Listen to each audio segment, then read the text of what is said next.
Happy 2026. It's only been a few days, and Cat's Eye is already the conversation of the year. Now, I don't really know if the attention is actually working in their favor. I'm sure you already know who Cat's Eye is. That's literally why you clicked on this video. But I would say I would still love to know how you found Cat's Eye. So please take a moment, pause the video, and comment how you met Cat's Eye. I'm sure you'll want to come back and comment something else because I'm covering a lot. Some of it you agree with and some of it you won't. And that's okay. So get comfortable and let's have this uncomfortable conversation. What's happening with Cat's Eye right now is honestly one of the most fascinating and frustrating experiences in modern pop culture. Because the truth is, Cat's Eye was always going to be successful. I mean, they were trained under a multi-million-dollar program and marketed as the first truly global girl group. The Netflix documentary gave them all emotional backstories, and their choreography was designed to go viral. From the very beginning, they were built to win. And in a way, they already did. They have over 30 million Spotify listeners, Grammy nominations, a VMA award, and a record breaking crowd at Lollapalooza, and a Gap campaign that dominated everyone's timeline. But behind all those stats is a harder truth that nobody really talks about. But I will. Cat's Eye is succeeding at visibility, but they haven't really succeeded at becoming something. Okay, so stay with me. They're supposed to represent everything from global unity, multiculturalism, feminine power, and pop ambition. But when you actually look at them, the meaning behind all of that feels so empty. The music hasn't caught up to their marketing yet. So instead of feeling like artists with something to say, each member is being consumed for their personality. And when meaning is missing, fans fill in the gaps. That is exactly why there's racism, parasocial obsession, and constant projection showing up inside their fandom. To understand where I'm getting at, we have to go back to where it all started. So, let's take a quick trip down memory lane and work our way back to the present day. The group was formed through a partnership between HYBE, the company behind BTS, and Geffen Records. It started with over 120,000 auditions from around the world. From there, 20 girls were selected to enter a training program called Dream Academy. And out of that process, 6 girls were chosen: Sophia, Mano, Laura, Daniela, Megan, and Yoonchae. They weren't just picked for their talent, they were picked for what they unlock. Each girl connects to a different audience, so basically, a different market. Cat's Eye was never meant to be just a normal girl group. It was an experiment in global pop domination. Now, keep that context in mind and let's meet the members. Starting with Sophia. Sophia is the leader of Cat's Eye. She's Filipino and she finished first in Dream Academy. From the start, she was kind of positioned as the anchor of the group. She's really vocally strong, she's emotionally mature. She actually grew up doing music theater. She basically been singing her whole life.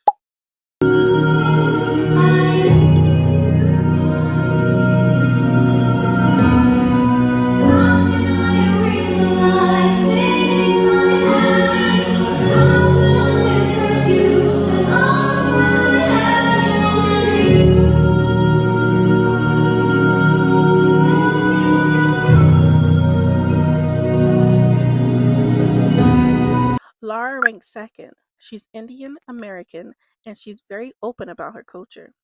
You often see her wearing a bindi, and she's also part of the LGBTQ community. I just want to say I'm part of the LGBTQ community, and this is my best friend, Valentina. She's an ally. Talk, Valentina. Ally. Lara is the main vocalist of the group. She was scouted because of her voice and her presence. The way she was introduced on Popstar Academy is simply iconic. Yes. Her voice was always framed as the key to sell out stadiums. And to be honest, that's part of the problem with Cat's Eye. The music around her hasn't matched that level yet. Nothing they have released so far really shows how big a voice Laura has. Loving you is easy 'cause you're beautiful. Making love with you is all I wanna do. Yeah, loving you is more than just a dream come true. And everything that I do is out of loving you. La la la la la la la la la la la la la la do do do do do.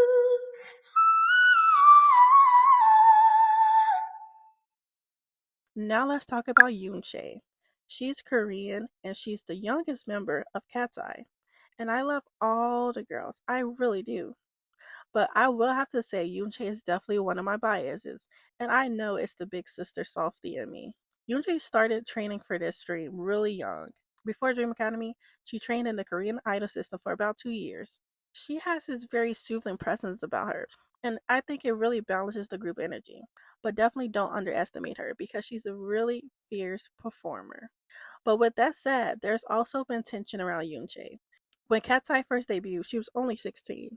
She's 18 now, but her age became a big part of the debate in the fandom, especially around outfits and choreography. Some fans felt really protective, and other fans felt really uncomfortable. And actually, some even questioned if she should be in a group at all. But we'll get more into that when we talk about parasocialism in a fandom. You're the first Santa for Magna eats first. Magna eats first. Cause she ate. She about Magna eats first. Company, I don't need it. I'm not always cold, I'm just good on my own, so good on my own.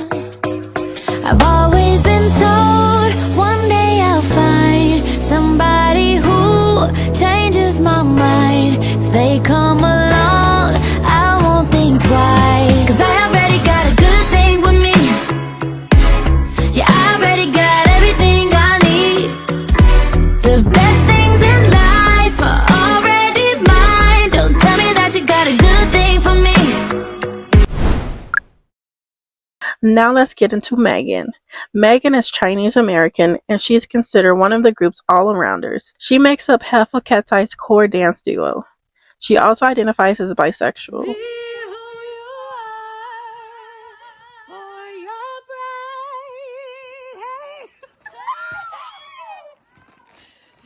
Megan constantly ranked high in Dream Academy evaluations. I honestly would say that she had the most growth throughout the program, and I also think her relatability is a big part of her appeal to the fans. Your daddy, your mama, your brother, your sister, the dog, the cat, the fish was home when you left, and that's the reason. You're just a gay boy. I ain't trying to play, boy. I ain't thinking about you. I'm thinking about you. Now let's talk about Daniela. Personally, I was already familiar with Daniela because if you grew up watching Dance Moms or anything about competitive dance, you've probably seen her before. She's American with Venezuelan, Cuban, and Italian heritage, and she's the main dancer of the group. If you down to roll up, I'm the one that angel touch. It's better every time we chill. You ain't never bring no stuff.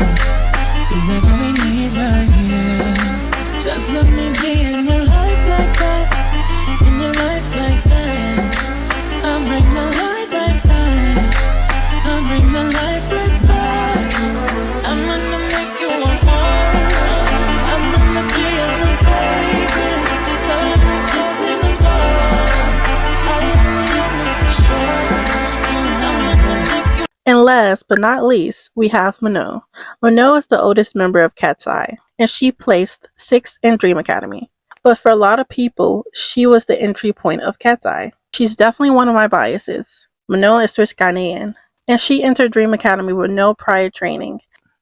She was scouted in Switzerland and brought into the program very intentionally. Even before debut, she was already one of the most talked about members. And of course, with that level of attention, the hate followed. Her presence in the group was always doubted, and that didn't happen randomly. To really understand why this narrative stuck to her, you have to go back to the Survival Show and a documentary that introduced her to the public. So next, let's talk about Dream Academy and the damage it left behind. To fully understand the baggage, you have to look at Dream Academy and Popstar Academy not as separate projects, but as two phases of the same strategy. Dream Academy was not presented to the girls as a survival show. It was framed as a training and evaluation program. The girls were ranked in groups D, C, B, and A, assessed on vocals, dance, visuals, attitude, and star quality. The understanding was really simple. Train hard, apply the notes, improve, and the label would decide the final lineup. But halfway through, the rules changed. Dream Academy turned into a survival show. Eliminations were added, fan voting came in, and suddenly the goal wasn't just improvement, it became likability. Whether strangers online connected with you or didn't. Mindsets shifted from if I work hard, I'll debut to I can work hard and still leave if the audience doesn't like me. That's a completely different psychological environment, and one these teenagers and young women were never prepared for. They didn't sign up for a survival show, but by the time the rules changed, they had already invested so much that walking away just did not seem like a real option. And the show benefited from that pressure because competition creates great storylines and emotional reactions make really good TV. So Dream Academy trained the girls and destabilized them at the same time. And then they turned around and sold that instability to Netflix.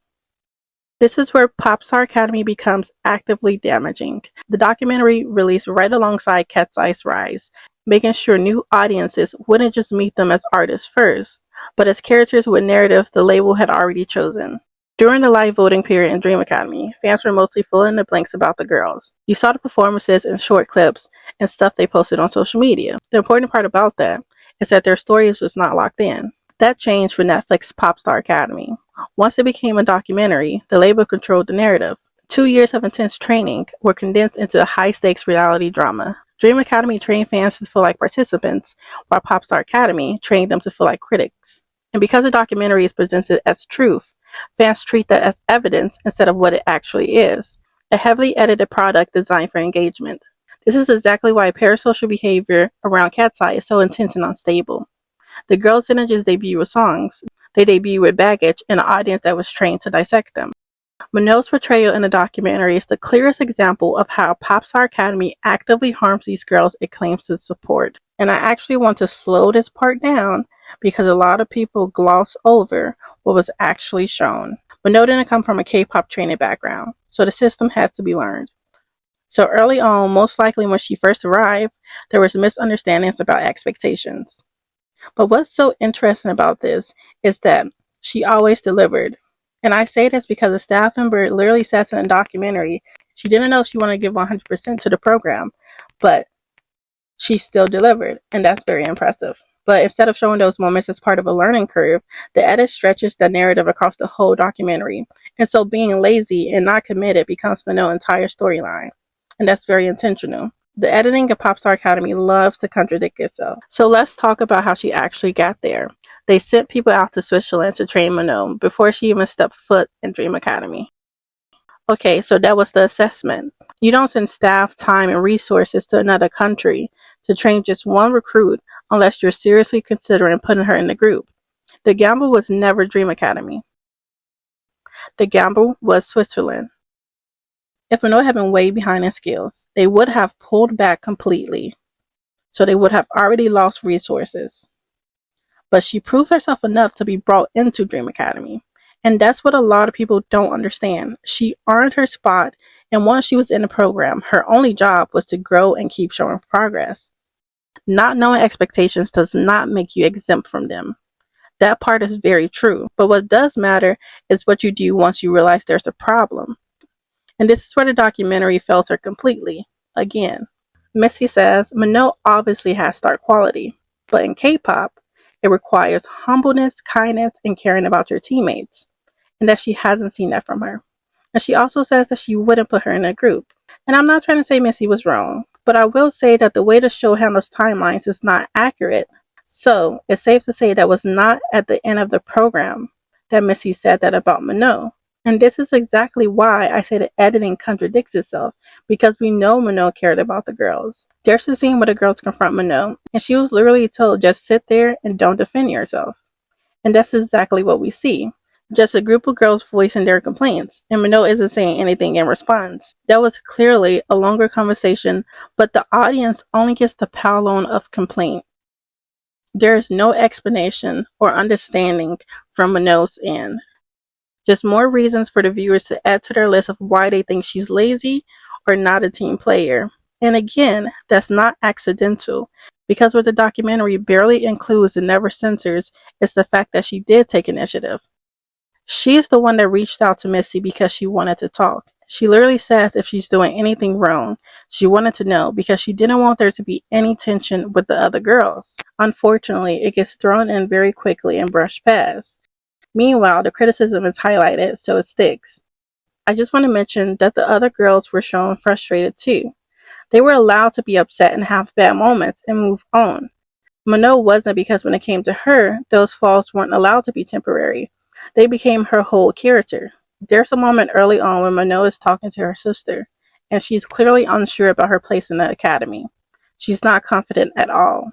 She's worried that she might be sent home because she sees she doesn't have the same background training as the others. That's where her head is at in the beginning. Now cut to the final confessional where she says she thinks she has a gut feeling she's going to be in the group. Those moments are from completely different points in the process, completely different timelines, but the editing doesn't really let us see that. Her progression is the actual improvement we're supposed to be watching. Mano had what they were looking for.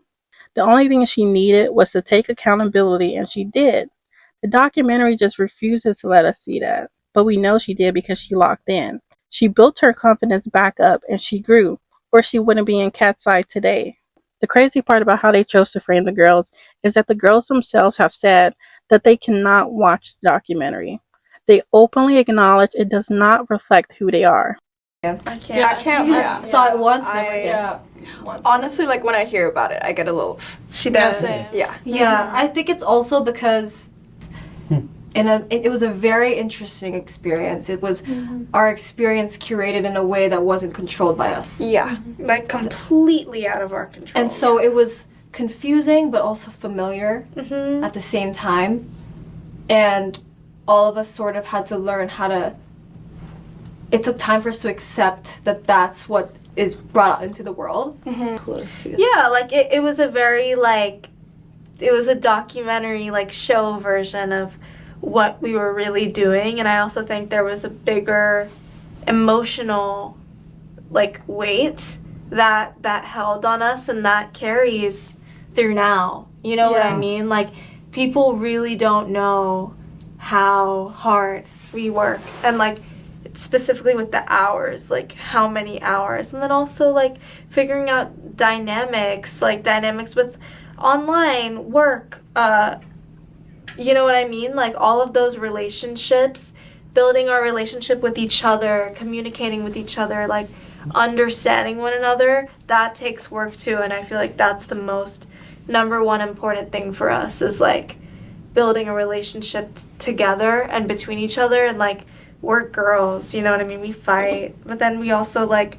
are literally sisters and we love each other. Like nothing comes above that. Yeah. So that all weighs on us, you know what I mean? And then also we have personal lives and like being away from your family and stuff. Yes. It's like there's so much more that went into it that people didn't get to see, and I feel like it's so easy to just like see clips and like build an opinion based off of that when really like they have no idea. Yeah, especially just that documentary. Like Yeah. I just feel like people really use that to describe like our work life and how we move, but to me I'm like it's literally not even like it's like nothing. You know what I mean? Like Yeah. it's a It show. seemed like 2 minutes of a 2-hour conversation. Exactly. And mind you, a docuseries can show growth, process, and even give people reason to care. But Popstar Academy wasn't built to do that. It wasn't even edited in a way to protect the girls or elevate them or even explain them. It was made to produce maximum emotional response, and that's the real loss. We did see Mano grow, but that growth was buried under a narrative about laziness. We did see Sophia lead, but her complexity as a young woman carrying pressure in this survivor program and still leading other young women never landed the way it could have. And we were told that Laura had to work hard too, but that part was mostly skipped entirely. We could have seen 6 girls become an artist. This documentary could have been a celebration of why these 6 girls were chosen. It could have shown what it really takes to become Cat's Eye, but instead, we're left with not knowing who Cat's Eye is as a group, and all the consequences of the backlash fall on the girls themselves. So now, let's continue the story. After all the girls been through, who is Cat's Eye, and what makes this group so captivating? To try to understand Cat's Eye, we have to take a look at their music because that's where the gap starts to show. Their first official single was called Debut, and it was exactly what it sounds like, a self-introduction.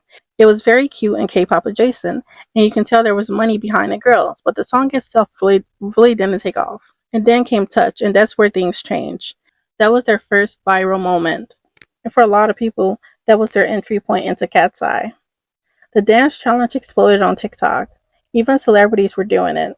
People might not have known the group yet, but they definitely knew the song. And yes, they definitely noticed the black girl. A black girl in the middle being black, in the middle being black, in the center being black in the middle. Okay, never mind. So visually, Touch was given like early 2000s girlhood. It had very pastel colors and it just looked really soft. No pun intended. But it still didn't give the girls any real cultural identity. A lot of people even assumed that this was a new K-pop group. But Touch is important for one reason, because it positioned them in their algorithm takeover. That's when their rise really started. Then around April 2025, they dropped Gnarly, the lead single from their Beautiful Chaos EP. And Chaos was definitely a promise, because the song was very experimental and it was a complete 180 from Touch. And I feel like where Touch was giving us very consumable femininity, Gnarly was performative rebellion. But neither aesthetic actually told us who they are. The first dance scene that we did while filming the music video. When I was on set and they were like, okay, Mano, like, you're gonna slap Megan's ass, I was just like, wow, we've come so far from sis. Like, We have. look at Touch and look at Gnarly. You know? Honestly, fans were not ready when Gnarly dropped. The reactions were immediate. People begged for them to go back to their Touch era. And there were even comments saying, go back to the drawing board. This wasn't the mature concept we wanted. It was even people saying, oh my god, they just threw everything away. If you weren't there for the Gnarly drop, you're probably like, wait, well, why is it a hit today? So here's what actually happened. Gnarly dropped at midnight. People reacted and then went to sleep thinking, well, that's it. Cat's Eye's over. And then the performance dropped the same morning. And it was like a reset button. Their styling was edgier and their choreography looked so much cooler. And the girls felt hungry and they sold that performance. And suddenly, the same people who hated the song hours ago were saying, wait, this actually eats. I get it now. Yes. Well, the very first day it dropped, I'm not even gonna lie, I was texting the group chat. And I You was came like, to guys, our room. Is it over? Are we over? We were Is this knocked the out end of of our sleep. like freaking out, because no one liked it. But then a week later, it was like Not even, like, a couple days later, Yeah. we just got the literally like stats 2 and days. everything. And I was like, wait, yeah. Even a day, honestly. We had Yeah, it was like a day. the day or that it two. came out, we were in Korea. Yeah. And then the next day we had like a few Performance. hours later we had a performance. Mhm. And we were just like, guys, was the after. performance is gonna be the one that they're gonna be like, oh, Yeah. okay, it's gonna begin. Yeah. That's when Yeah. people are gonna be like, Yeah. wait, actually, maybe this is something. Yeah. And I think it gave us that fire. Before we stepped on the stage, we were like, let's prove them wrong. Like, we're gonna show them. So I think it gave us like that fire to really Yeah, just go yeah. crazy. And I they also burned. think it burned. Yeah. But if you really look closely, that shift from Touch to Gnarly wasn't random. Because I feel like as the girls' personalities started to come through, and we've seen that they were very chaotic, funny, and unfiltered, fans naturally wanted the music to reflect them. But what looks like authenticity was still calculated. This is the same group that avoided swearing on live streams. Suddenly, they're leading this new era saying, Gnarly. That doesn't just happen. The music feels closer to their personalities, but only in ways the labels can still control. Everything else. For sure. You wanna sit here?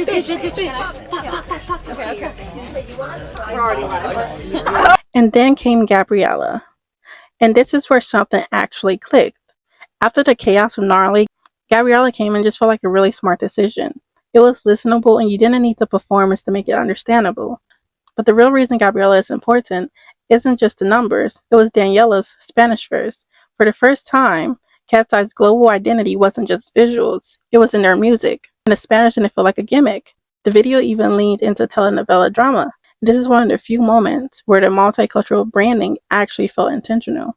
So by the time Cat's Eye hit their Lollapalooza stage, Gnarly and Gabriella were both hits. They performed an early day slot, and they pulled an estimated 85,000 people. and a lot of coverage called it the largest daytime crowd in the festival history. And for a group barely a year in their rise, that's really impressive. And listen, the performance was great. Like, they did an excellent job. Like, they really wanted to be on that stage and they worked hard. But still, here's what Lollapalooza exposed. The most replayed moments weren't the songs. It was the girls. It was the dance breaks. It was moments that their personalities came out. That brief moment with Mano and Lara, you know which one I'm talking about.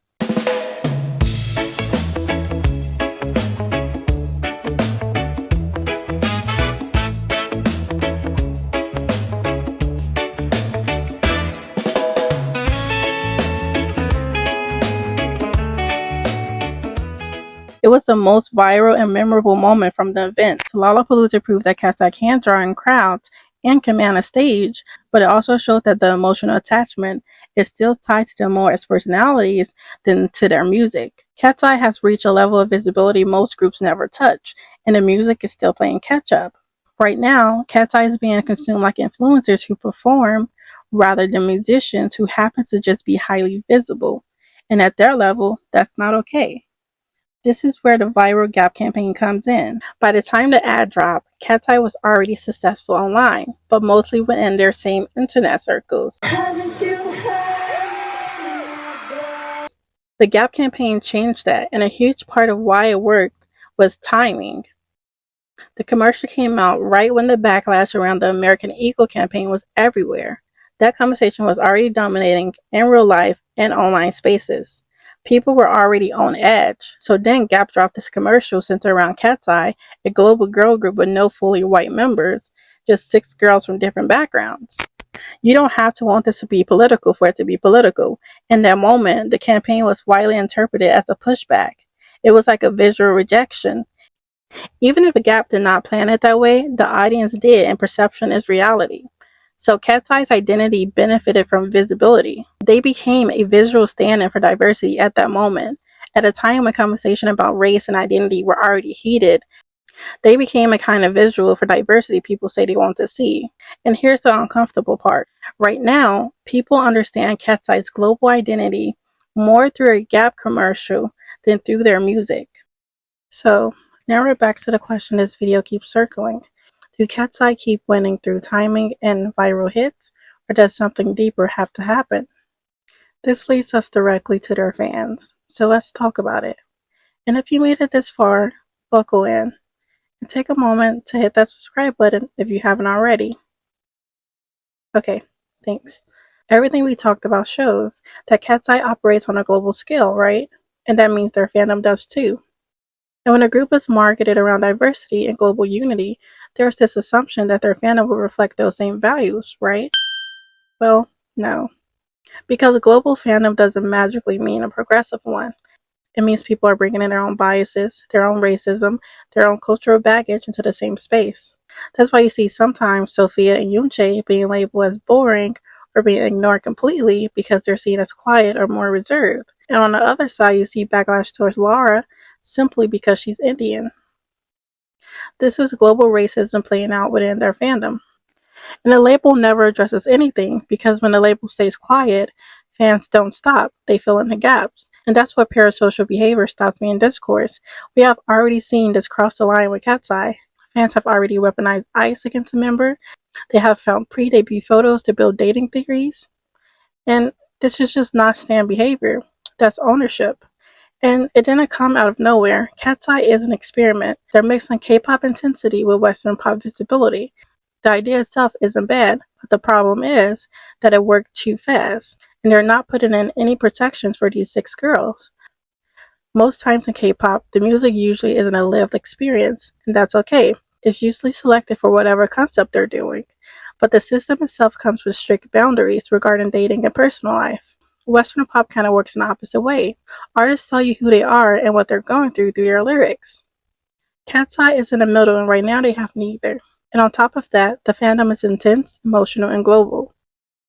And when people are emotionally invested, but informationally starved, they don't disengage. They start to investigate. So instead of breaking down lyrics, fans start to break down their bodies, their friendships, old TikToks, dating rumors, and all of this was encouraged. In the final episode of Popstar Academy, The girls are told that there are fans out there who think you belong to them, and in some ways you do. Instead of teaching boundaries, the show normalized entitlement. It quietly teaches young artists that being consumed and monitored and emotionally claimed is part of their job. And once this idea is introduced, fans don't just feel close, they start to feel justified. And I want to make this next part very clear because this is where some of you need to hear it. Tough love. If you get offended, this is because of your own parasocial behavior. Minot said it herself. At this point, anyone she stands next to becomes someone fans think she's dating. That's not a joke, and that's not cute either. That's what happened when people feel entitled to a life you were never invited into. Why would I tell you if I'm dating anyone? Huh? How is that your business? And the same thing happens to Laura, just in a different way. Maybe she's dating someone that makes you uncomfortable. That still does not make it your business. Discomfort does not give you the right to harass somebody, spamming their comments and calling for her to be saved, saying things like she'll learn this lesson in public. That's not concern. That's control. That's ownership. You're not entitled to someone's relationship because you stand them. And then there's Yoonjae. Despite debuting as a minor, fans managed to weaponize her age in two completely different ways at the same time. They infantilized her to argue that she didn't belong in a group, while also being a hyper-monitor of her outfits and styling decisions she may or may not have controlled. And in the same breath, people felt comfortable assigning her sexuality and turning her friendships into dating theories. That's not protection. If you truly believe she's vulnerable, why are you treating her personal relationships like a scavenger hunt? This parasocial logic makes it worse. Fans don't see a teenager growing up in public. They see a character who must be managed for the story they have written in their heads. This doesn't just stop at the girls themselves. And mind you, all of this is within the last week. Just this New Year's, fans have tracked down a relative of Sophia and reposted a private moment and turned it into confirmation of one of their fan theories. The family member went private. I feel like this is what happens when the music isn't enough to hold people's attention. When the work doesn't give fans a place to put their curiosity, they turn the artists themselves into the content. And let me be very clear about this next part as well. It does not matter if they're legal. It does not matter if you're the same age. It does not matter if you personally find them attractive. You do not get to sexualize someone because you are a fan. Moment Cat's Eye styling mature, some of you took that as permission. Permission to make explicit comments, joke about their bodies, talk about them like objects instead of people. This is where it stops being unserious because parasocial ownership mixed with sexual entitlement is dangerous. Most of you think you're joking, but you're opening a door for people who are not. At this point, you know what would actually help Cat's Eye? Log out. Touch some grass. Go to a movie. Let these girls live without wondering what kind of detective work you're doing on your account. Cat's Eye is already under the spotlight. What they don't need is being monitored by their fans as well. If your first instinct is to dig through their comments or follows instead of their artistry, you're not supporting them. You are the problem. And this is where it gets even more unfortunate for these girls. It's not even just their fans. It's the whole system around them. And I'm not saying the label does things on purpose to provoke backlash, but there are clear patterns fans have pointed out on how certain members are being treated, especially during promotion. But I will say this. This is a company that understands narrative construction and has repeatedly failed to protect these girls from how those narratives spiral, even some they have planted themselves. Also keep in mind, the label can step in, but only when it benefits them. The only time complaints about mistreatment were directly addressed were when fans started to organize a boycott. This tells you that silence is not accidental. What makes this so sad is because at the same time, the label is very active in the fandom. They run a separate account named after the fan base. They repost fan edits, they have inside jokes, they post behind the scenes clips. And from a marketing perspective, that's not really a bad idea. But when you don't have clear boundaries or place any protections for your artists, and all you're doing is feeding into the parasocial behavior, you're making sure obsession get rewarded with attention. The fans feel seen, so they feel more entitled. And this is where the disconnect starts inside the fandom. The music itself isn't being questioned at all. Fans are already emotionally logged in. So the label knows they can release anything trendy and algorithm friendly, something like Izukini, and the fandom won't leave because the parasocial relationship is already doing the work. But outside the parasocial bubble, people are confused. I, myself, am confused. How is a group this talented everywhere and nowhere at the same time? Why are they dominating stages in our timelines but releasing music that doesn't match their talents? Cat's Eye isn't failing, not at all. Technically, they're already winning. That's what makes this so frustrating. They have already done what most groups never touch, but the music still hasn't caught up. Now they just dropped Internet Girl, another song that caught people off guard. It's built for TikTok and is given Gnarly 2.0. And I feel like fans are going to let this slide once again, the same way they let Gnarly slide. And I just feel like Cat's Eye was built for more than just that. If we keep accepting just anything and fans keep making excuses, the music will stay stuck, and eventually that gap between visibility and meaning won't be fixable. Get in my mouth right now! Where the fuck's my goddamn server? Oh, there you are now. Give me a fucking cheeseburger. Most fans are here because of the girls, not because of what the music says or what the group stands for. And that's very telling. It means we're staying for what we see outside of the group. You'll see viral tweets with thousands or even millions of views, all wondering a simple question. Is this really the music they make? There's no hate, just confusion, because these girls are everywhere. But when people finally hear the music, they don't understand. We are told that Lara was recruited for her vocals, and she will lead the group to stadiums. But then you click on a clip, and you hear her chanting, eat zucchini, or yelling, gnarly. Like, why are we not hearing the vocal runs?